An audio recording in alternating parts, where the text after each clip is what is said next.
Hola, en mi primer modelo cometí varios errores. Por ejemplo, dejé el sonrojo pegado a la cara, es decir, estaba en la misma capa que la cara. Por esto me generó un problema con el parpadeo y el movimiento de la boca, ya que como era de otro color, se notaba el borde y quedaba mal. Para evitar eso, solamente puse el sonrojo en otra capa y quedó bien. Otro consejo es que los elementos que tienen algo por el medio deben ser separados en la parte de atrás y adelante. Esto nos hace ver un movimiento mucho más dinámico, real y con profundidad. El orden de dibujo es un elemento muy útil para hacer nuestro modelo. Es básicamente la posición de nuestro elemento sobre o debajo de otros. Es decir, si aumentamos el draw order, este elemento se posicionará arriba de los otros elementos con un draw order menor, sin importar el orden de las capas. Este se puede cambiar desde la ventana del inspector o con la vara de la derecha con la línea roja, que mostrará la posición de nuestro elemento en el orden del dibujo.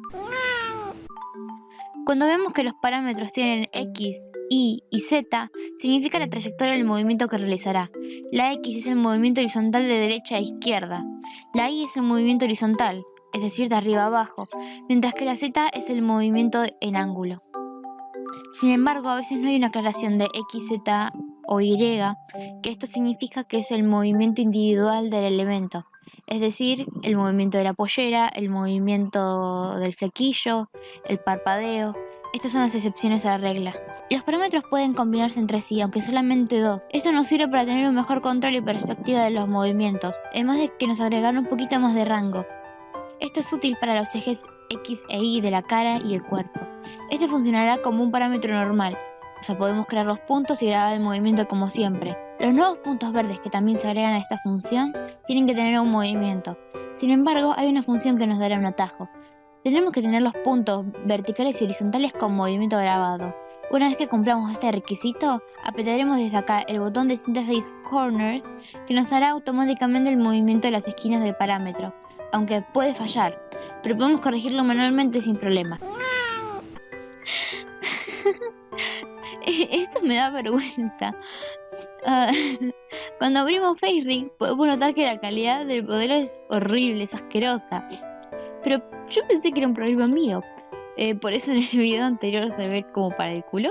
Pero en realidad hay una solución para esto y, soy una boluda, perdón, no me di cuenta. Para esto necesitaremos ir a la configuración del launcher y yendo a la configuración del 2D pondremos el render en ultra calidad. Es re fácil, Dios. Y yo no sabía la puta madre.